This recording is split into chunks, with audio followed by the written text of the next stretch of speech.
আসসালামু আলাইকুম everybody, welcome to GR English academy.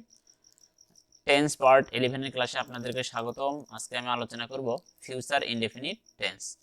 ওকে, ভবিষ্যতে কোনো একটি কাজ করা হবে এরূপ বোঝালে তাকে ফিউচার ইনডেফিনিট টেন্স বলে।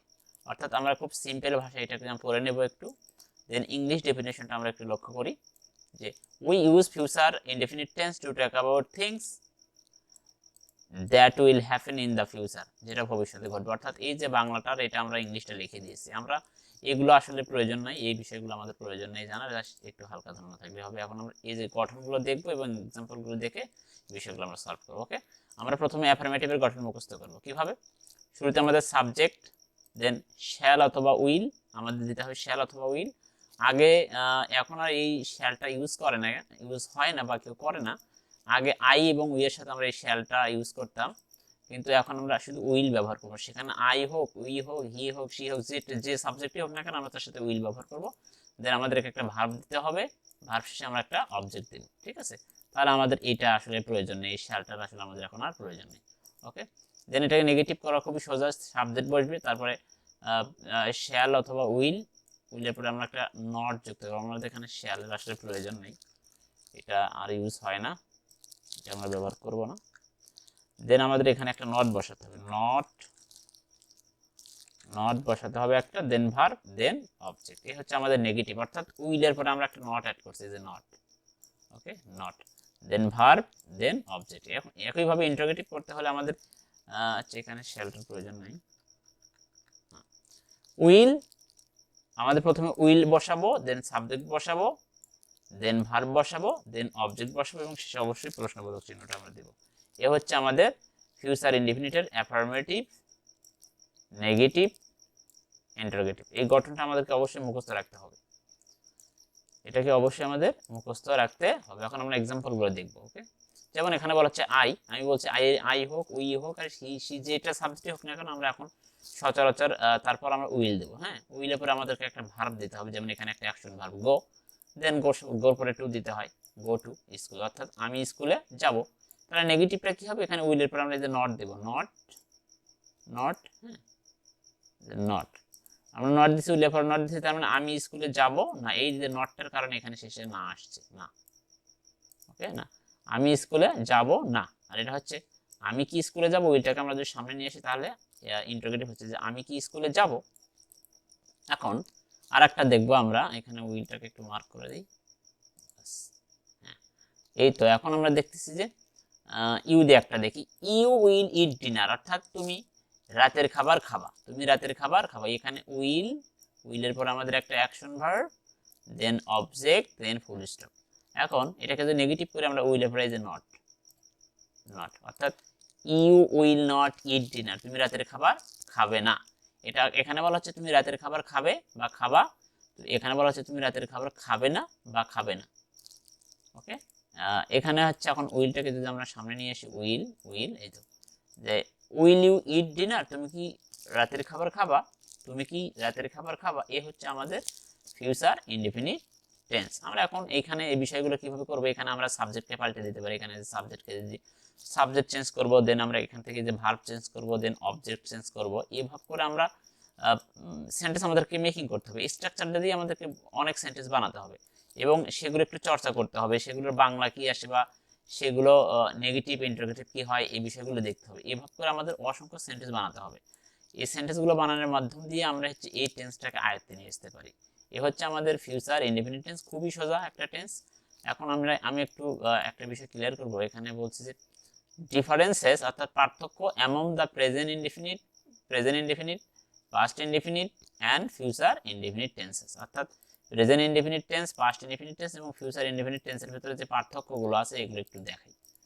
যেমন এখানে বলা হচ্ছে, প্রথমে বলা হচ্ছে প্রেজেন্ট ইনডিফিনিট। ওকে, প্রেজেন্ট ইনডিফিনিট, দেন এখানে বলা হচ্ছে পাস্ট ইনডিফিনিট, দেন এখানে বলা হচ্ছে ফিউচার ইনডিফিনিট। ওকে, লক্ষ্য করি বিষয়গুলো। যেমন এখানে আমরা জানি প্রেজেন্ট ইনডিফিনিটের গঠন হচ্ছে শুরুতে সাবজেক্ট, হ্যাঁ আমাদের সাবজেক্ট, দেন একটা অ্যাকশন ভার্ব দিতে হয় বা বি ভার্ব দিতে হয়। আমরা এখানে অ্যাকশন ভার্ব ইউজ করছি, যে লার্ন, যে ইউ লার্ন, তুমি শেখো। আর ইউ হচ্ছে ফার্স্ট সেকেন্ড পারসন সিঙ্গুলার এবং প্লুরাল। আর এখানে লার্ন একটা অ্যাকশন ভার্ব, যেটি ভার্বের ওয়ান। তাহলে ইউ লার্ন ইংলিশ, তুমি ইংরেজি শেখো, এটা তুমি বর্তমানে ইংরেজি শেখো, সুতরাং এটাকে আমরা বলবো প্রেজেন্ট ইনডিফিনিট। দেন এখন আমরা দেখছি যে লার্ন, লার্ন ভার্ব থেকে হচ্ছে লার্নড, এখানে একটা এ টি যুক্ত হচ্ছে, যে লার্নড, এই লার্নটা হচ্ছে ভার্বের টু। তাহলে ইউ লার্নড ইংলিশ, তুমি ইংরেজি শিখেছিলে, তুমি ইংরেজি শিখেছিলে বা শিখলে, তুমি ইংরেজি শিখেছিলে বা শিখলে একই বিষয়। এই যে এখানে হচ্ছে পাস্ট ইনডিফিনিট। এখন এটাকে যদি আমরা এখন ফিউচার ইনডিফিনিট করি, যে ইউ, আচ্ছা এখানে সাবজেক্ট ভার্বের টু বা সাবজেক্ট ভার্ব অবজেক্ট, অর্থাৎ সাবজেক্ট ভার্ব আর এক্সাম্পল হচ্ছে প্রেজেন্ট ইনডিফিনিট, আর পাস্ট ইনডিফিনিট হয় হচ্ছে সাবজেক্ট ভার্বের টু তারপর অবজেক্ট। তাহলে এটা পাস্ট ইনডিফিনিট। তাহলে ফিউচার ইনডিফিনিট কি এভাবে হবে, সাবজেক্ট ভার্বের থ্রি? না, আমরা জানি তো ভার্বের থ্রি আছে, অর্থাৎ ভি থ্রি আছে, ভার্বের পাস্ট পার্টিসিপল ফর্ম আছে, কিন্তু সেটা আমরা দিতে পারবো না।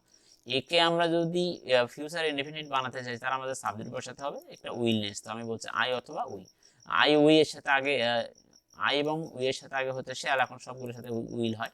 যেহেতু এখানে ইউ, ইউ এর পরে উইল এবং দেন একটা ভার্ব দেন একটা অবজেক্ট, অর্থাৎ এর অর্থ হলো, পুরোটার অর্থ হচ্ছে যে তুমি ইংরেজি শেখো বা তোমরা ইংরেজি শেখো। এখানে হচ্ছে তুমি ইংরেজি শিখেছিলে বা তোমরা ইংরেজি শিখেছিলে, আর এখানে বলা হচ্ছে তুমি ইংরেজি শিখবে বা তোমরা ইংরেজি শিখবে। একইভাবে এখানে আমাদের হচ্ছে উই গো টু স্কুল, অর্থাৎ আমরা স্কুলে যাই, এখানে গো, এই যে গো, আমরা স্কুলে যাই। আর এখানে উই ওয়েন্ট টু স্কুল, আমরা স্কুলে গিয়েছিলাম, কারণ এই যে গো থেকে ওয়েন্ট হচ্ছে ভার্বের two, we went to school. আর এখানে হচ্ছে we will go to school, আমরা স্কুলে যাব, এই যে উইল গো দিলে সেটা আমাদের ফিউচার হবে, ঠিক আছে। দেন আমরা হচ্ছে হি, হচ্ছে থার্ড পারসন সিঙ্গুলার নাম্বার, আর এখানে মেইন ভার্ব হচ্ছে আমাদের স্পিক, আমাদের মেইন ভার্ব স্পিক। আর যেহেতু হিটা থার্ড পারসন সিঙ্গুলার নাম্বার, আর প্রেজেন্ট ইনডেফিনিট টেন্সে থার্ড পারসন সিঙ্গুলার নাম্বার হলে ভার্বের সাথে এস যুক্ত হয় বা ইএস যুক্ত হয়। এইখানে যেহেতু ভার্বের শেষে এ কে আছে, S A C H O X এগুলো কিছুই নেই, সেহেতু এটা প্রেজেন্ট ইনডেফিনিট টেন্স। অর্থাৎ সে ইংরেজিতে কথা, সে ইংরেজি বলে, অর্থাৎ সে ইংরেজিতে কথা বলে। আর এখানে এই স্পিকের এই ভার্বটার ভার্ব টু ছিল হচ্ছে স্পোক, অর্থাৎ স্পোক কিন্তু ভার্বের টু। হি স্পোক ইংলিশ, সে ইংরেজি বলেছিল, সে ইংরেজিতে, ইন ইংলিশ দিলে সবচেয়ে ভালো হয়, এখানে ইন ইংলিশ, এখানেও দিলে ইন ইংলিশ দিলে ভালো হয়, সাবজেক্টের আগে ইন, আচ্ছা ইন, আর এইখানেও আমাদের দিতে হবে ইন ইংলিশ, ইন ইংলিশ দিলে ভালো, এটা ভালো। এখানে যদি আমরা একটু এরকম করি, হি স্পিক্স ইন ইংলিশ, সে ইংরেজিতে কথা বলে, হি স্পোক ইন ইংলিশ, সে ইংরেজিতে কথা বলেছিল। আর এখানে he will speak in English, সে ইংরেজিতে কথা বলবে। একইভাবে এখানে সি হচ্ছে থার্ড পারসন সিঙ্গুলার নাম্বার, তাহলে এখানে মেইন ভার্ব হবে কামস, তাহলে এখানে এস দিতে হবে কামস, অর্থাৎ সি কামস ব্যাক, সে ফিরে আসে, সে ফিরে আসে। আর এখানে বলা হচ্ছে সি কাম, এই যে কাম মেইন ভার্ব ছিল আমাদের কাম, এই কামের 2 নম্বর ভার্বের পাস্ট ফর্ম হচ্ছে ক্যাম, এই যে ক্যাম, এখানে জাস্ট একটা, এই যে ওখানে ছিল এ, এখানে হলো এ, তাহলে ওখানে ছিল ও, এখানে হলো এ, এখন সি ক্যাম ব্যাক, সে ফিরে এসেছিল, ওকে। আর এখানে বলা হচ্ছে সি উইল কাম ব্যাক, সে ফিরে আসবে, সে ফিরে আসবে, এটা হচ্ছে ফিউচার ইনডিফিনিট টেন্সে উইল কাম। দেন এখানে বলা হচ্ছে ইট হচ্ছে থার্ড পারসন সিঙ্গুলার নাম্বার, সেহেতু মেইন ভার্ব আমাদের রেইন, তাহলে রেইনের সাথে আমরা কি করতে পারি, একটা এস যুক্ত করতে পারি, কারণ কি এদের third person singular number. It rains here, এখানে বৃষ্টি হয়। আর এখানে বলা হচ্ছে ইট রেইনড হিয়ার, এখানে বৃষ্টি হয়েছিল, এই যে ভার্বের টু, ইট রেইনড হিয়ার, এখানে বৃষ্টি হয়েছিল। আর এখানে ফিউচার টেন্স করে যদি, তাহলে হচ্ছে ইট উইল রেইন হিয়ার সুন, এখানে শীঘ্রই বৃষ্টি হবে, এখানে শীঘ্রই বৃষ্টি হবে। এটা ছিল আমাদের প্রেজেন্ট ইনডেফিনিট, এটা ছিল আমাদের পাস্ট ইনডেফিনিট, এটা ছিল আমাদের ফিউচার ইনডেফিনিট। এ হলো প্রেজেন্ট ইনডেফিনিট, পাস্ট ইনডেফিনিট এবং ফিউচার ইনডেফিনিটের মধ্যে পার্থক্য। আগামী ক্লাস দেখার আমন্ত্রণ জানিয়ে আজকের ক্লাস এই পর্যন্ত শেষ করছি। আসসালামু আল্লাহ হাফেজ।